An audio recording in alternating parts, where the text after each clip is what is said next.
If you're about to give up on sobriety, I've been there. But what if your craving is actually a desert trial, a place where God can meet you? Hi, my name is Vanessa. I'm an alcoholic. My sobriety date's October 8th, 2017. One of the biggest misconceptions about sobriety is that it's just the getting sober part that we have to worry about. That once we're sober, then all of our problems disappear. But the reality is that we used drugs and alcohol to solve our problems. And when we get sober, those problems tend to still be there, whether it's work stuff, relationship stuff, money stuff, health stuff.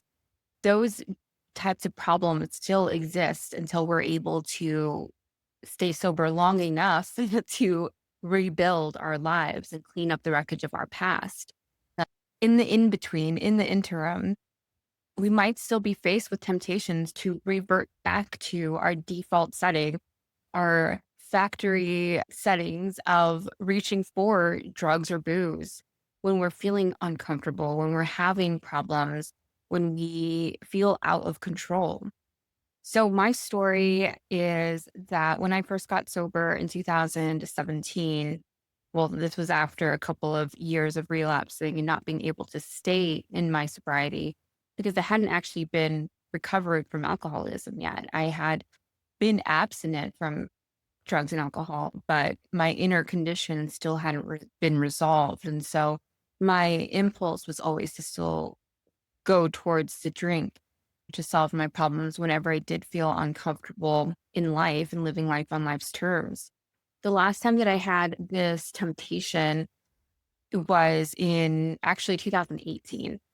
I had been sober for a while. I finished my first round of steps and I decided it would be time to get off of my psych meds.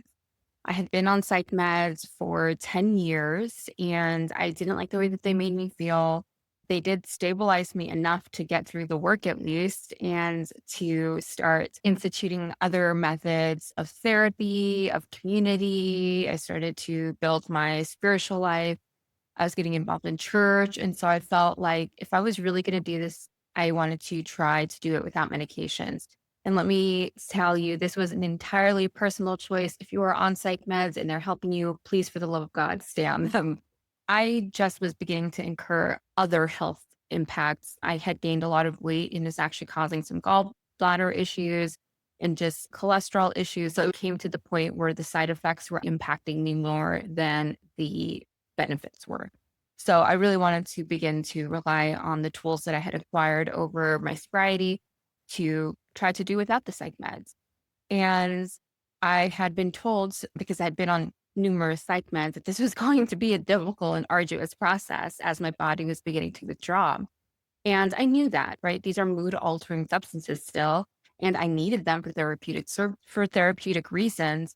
And my psychiatrist, God bless her, she really just walked me through how everything was going to go. And so I went from taking, shoot, I was on so many medications at one point to weaning down to just two psych meds and then eventually one. And then when I got off that last one, even though I had been mentally prepared for it, even though my external circumstances had been stabilized, because I would not have made the decision to get off my psych meds if I hadn't had a stable job and a stable living environment and, if that stuff in a stable community to rely on and stand firm in my faith at that time as well. I became wildly destabilized. Suddenly, everything was crisis mode.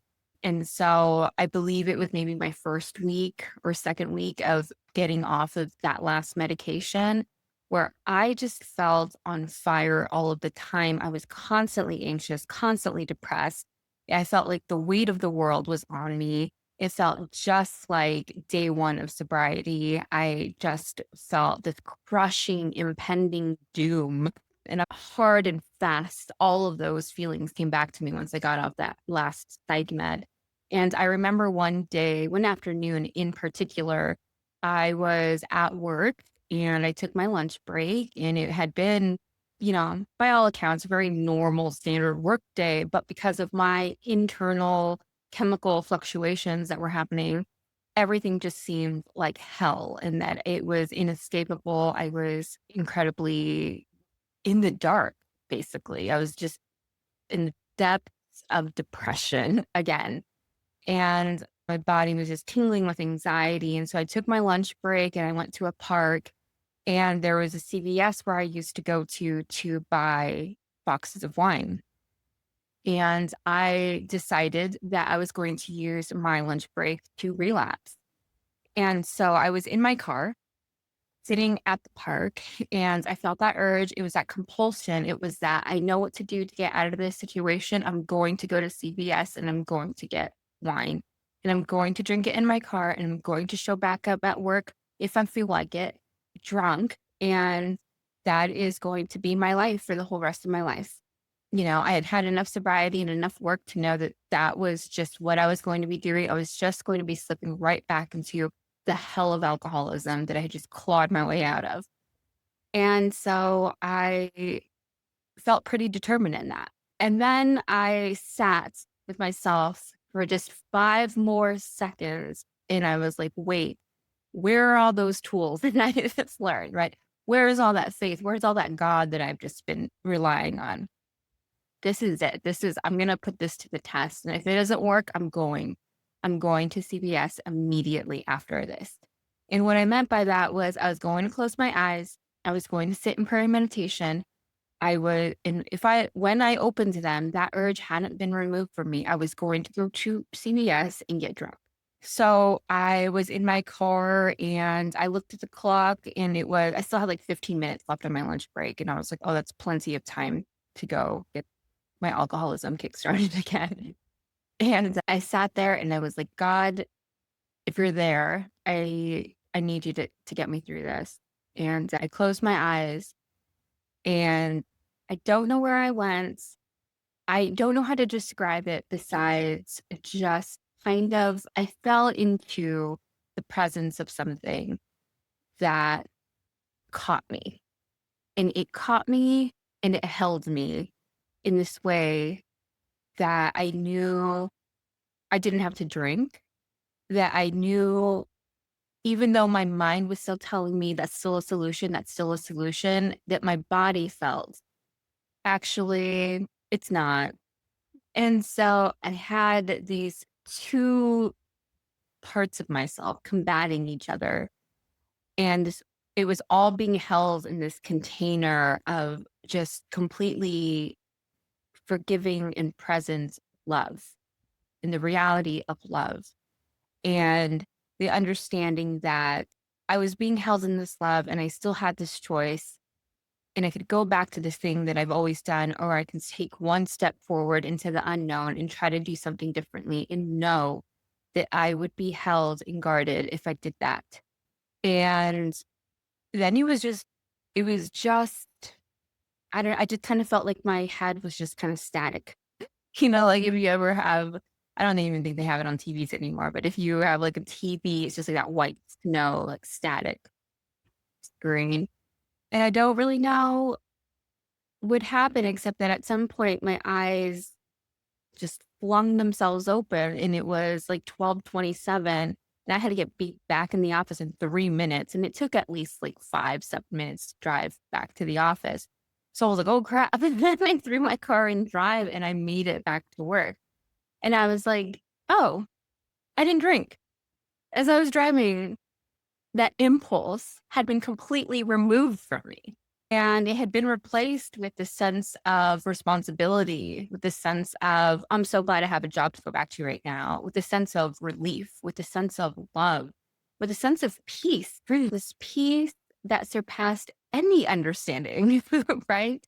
And it did not come entirely from me. I put myself in a position to receive that peace, and I received it. And ever since that day, I have never once attempted to drink. I've been served alcohol on accident, and I was just like, "Ugh, this is not what I want."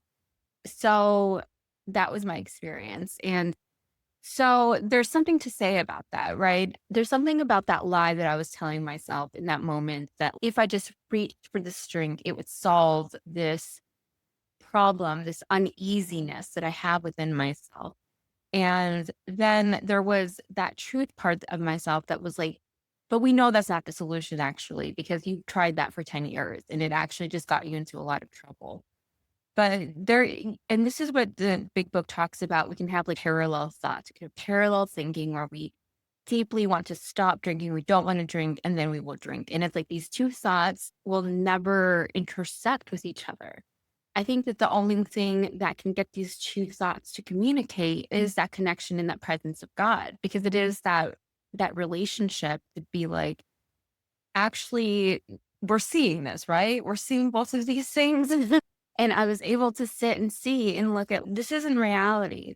Reality isn't drinking this time and this hurt's going to be different. I have a history of reality behind me to show me that it has never been different. It just wasn't worth it. The odds were not in my favor. And so, what is still more terrifying when in that position, still though, is that unknown. Okay, but then how am I going to handle this? And I didn't know. I didn't know if I was going to stay sober. I didn't know if that urge was going to hit me as soon as I got back to the office. I didn't know if it was going to hit me within the hour, within the week, within the day, whatever. I didn't know if it was ever going to come. Guess what? It never came back. It has not since that day come back. Sometimes that story of the unknown can be just as scary as the known harm in reality that alcohol is, right? All of that to say that the stories that we're telling ourselves about that temptation, it is typically a lie. We don't know. We don't know that that alcohol or that drug or that compulsive behavior is going to save us this time. In fact, we can be pretty certain that it's not going to. And I do want to pause to say that even though a lot of my language does focus on drugs and alcohol, this kind of compulsive reaction to reach for substances can actually very easily be replaced with compulsive behaviors. It can be the binging or sugar, or it can be one night stands, right? Hookups, or it can be compulsive shopping. You know, honestly, at times I've even battled with sleep because I would just compulsively nap whenever something got uncomfortable. I would just nap and be like, okay, I need to find other solutions to life besides sleeping it away. So, really taking the opportunity instead of being tempted by alcohol to instead turn inward, upward as far as like, what would your higher self do? Or what would your higher power do? Or what would a different version of you that survives this story, what would that storyline look like? I can tell you it wouldn't include booze and alcohol or all the compulsive behaviors that hurt us in the past. Ultimately, the story that temptation serves us, it's not honest and it doesn't have our long term best interest in mind. And I say this without a lick of judgment, okay? Because these temptations, these have been our survival tactic to get through life in the past. And it worked until it didn't, right? For some of us, it worked for a minute, and for some of us, it worked for 10 years, and then it stopped working. So rather than looking at these temptations as this moral failing or like, oh, I can't believe I'm 5 years sober and I'm still getting compulsion to want to drink. Instead, look at it for what it is. And this is a survival method that I use to help me. What am I trying to survive right now? What do I think I'm in danger of? And I'll give you 4 words that you can kind of do a quick checklist, quick inventory of to find out what it is that you're trying to survive. Because in my experience, anything that I usually say on the channel is from my experience, whether it's me having lived it or working with other women and sponsoring them, or people who I've seen in the rooms who have experienced it. I believe that most of the value that we get in hearing from other people's stories is just in their actual lived experience. I don't want to hear opinions from people who have not experienced these things, right? And if you've watched my other videos, which by the way, please go watch them, this is something that I touched on previously, which are the 4 absolutes. And the 12 steps are actually based on the 4 absolutes that came from a religious group called the Oxford Group in like the 30s or the 20s, maybe. And Bill Wilson from AA kind of yoinked those and transformed them into 12 steps. I like to just refer to them because these are the 4 absolutes. Like for us to remain sober, we need to basically abide and align our entire lives to these four things. So the first one is honesty. The second one is purity. The third one is unselfishness. And the fourth one is love. So some quick questions to ask yourself. Is there anything that I'm not being honest about or anything that I'm keeping to myself that I should tell somebody? Is there anything that I did that hurt someone, whether it's intentionally or unintentionally, for my own gain?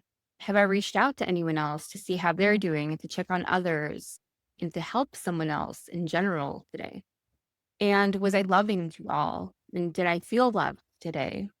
So maybe I'll put these prompts in a PDF and share them on the website. But, these are good prompts to just very quickly journal about. And you can journal a whole page about each of these, or if there's one that struck to you, just write about that. If you just want to write down a couple of words for each one, it's helpful because there's something in these four absolutes that is triggering your security system in your body, in your mind, in your spirit, and that is asking you to find safety from.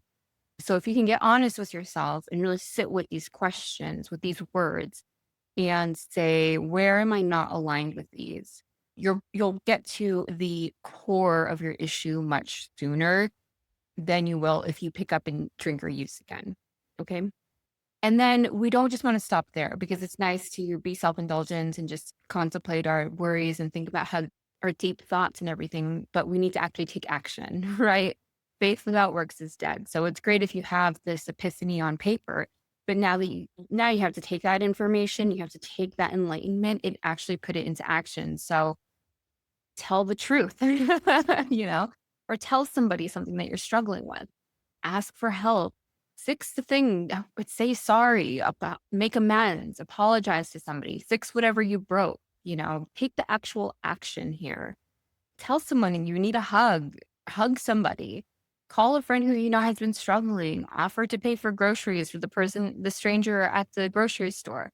Whatever you can do to get out of self and get out of this staticky self and get back into your clear, real, aligned self is truly what's going to be most helpful. And it's really important, I do want to say, to do this from a place of love for yourself. We ask these questions not to be like, wow, I'm a really unloving, hateful liar. I'm so selfish and, impure. Like, that's not the point of this. Okay. The point is to just lovingly look at ourselves and our current condition so that we can help ourselves, okay? And really rely on God for this sometimes. Sometimes we really need, when I have not felt loving towards myself, I've had to rely on the love that God has for me and really try to see myself from this place of how would God see me right now? Because when we're already feeling like we need to drink, that is not the time or place to start judging ourselves. If you do judge yourself, I get it. It is the most natural thing in the world to be like, oh, I'm so stupid. I shouldn't be thinking about drinking right now. It is these thoughts, these temptations, again, they're just security alarms being triggered. And it is our self trying to keep ourselves protected and soothed in some way. And we just need to replace that compulsion, that automatic security system.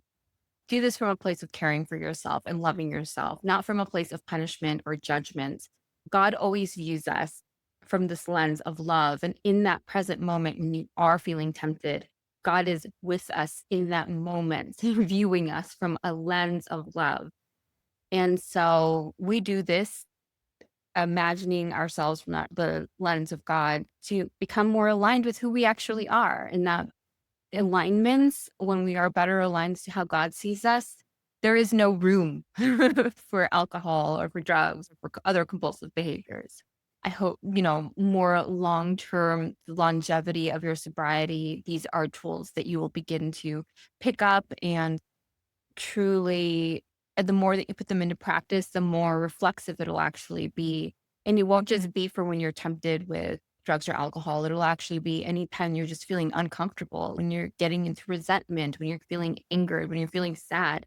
These are these questions, the four absolutes, are a beautiful way to get to snap back into our alignments and not be so externally focused and rather be able to sit back within ourselves.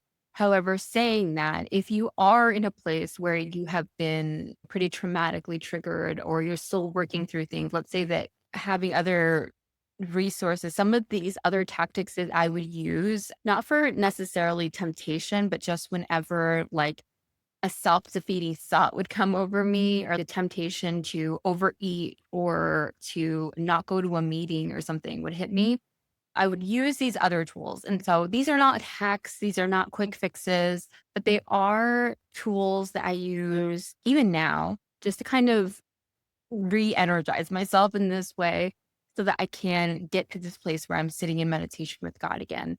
Change the energy for you, this urge for like compulsively s- sitting in your body. So it can sound ridiculous, and I'm not kidding, but sometimes just standing up and doing like 10 or 20 jumping jacks, I mean, that's enough sometimes to just be like, okay, I need to get my life together.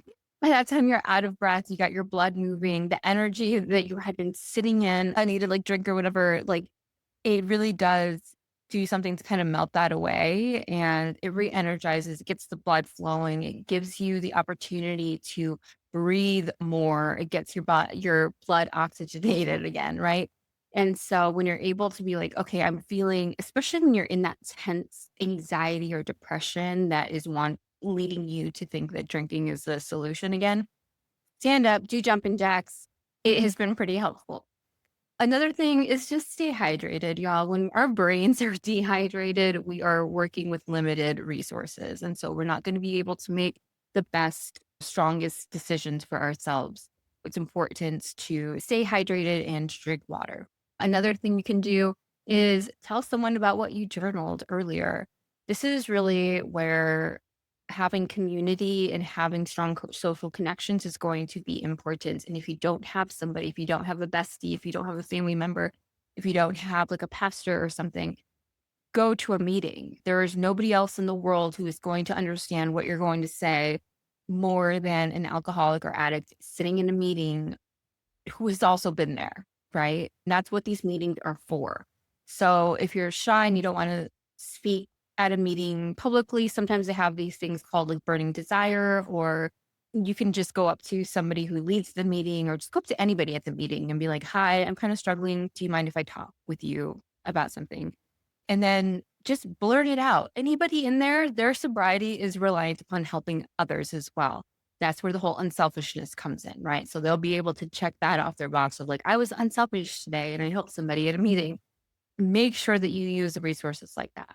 If you are struggling in an even deeper level, there are crisis hotlines, right, that you can call, who will also be a good listening ear. One of them is 988, I'm pretty sure, is the newest hotline. You can also text those, and even if you just want to chat it out with them. I am a strong proponent for, especially in the beginning of early sobriety, finding and forming those social connections with people in real life is going to be very important.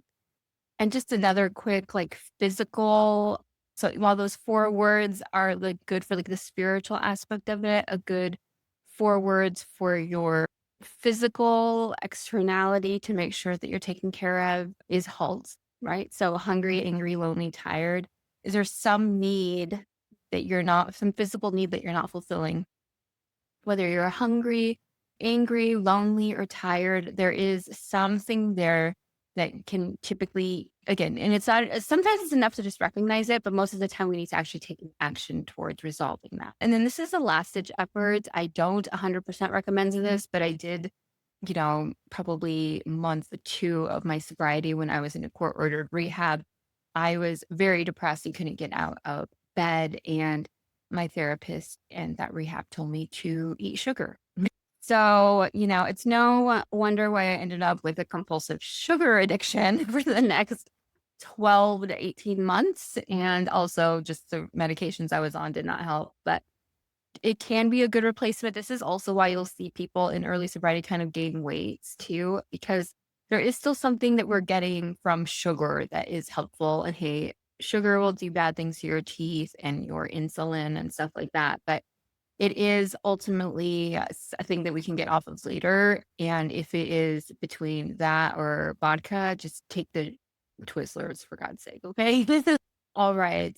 Bringing God into this is the biggest thing. Also recommend is, and that I hear in meetings a lot, is when that compulsion or that urge does come to you, taking both the physical and spiritual stance of just hitting your knees and praying. I know that that sounds really like woo woo and like, okay, that's not going to work. It's going to do something. Okay. I've never hit my knees to pray and not had something happen. That is an experience that I stand by. So go ahead and try that next time if you have that. And I pray that your sobriety stay strong and that if you have any questions about this or comments or experience about this, please do leave it in the comments. And if there are any other topics about sobriety and spiritual growth that you want me to tackle, also go ahead and leave that in the comments. I really appreciate you being here and watching this. And just remember that in that desert of temptation, you're not alone in the wilderness. You're loved. Thanks, everyone.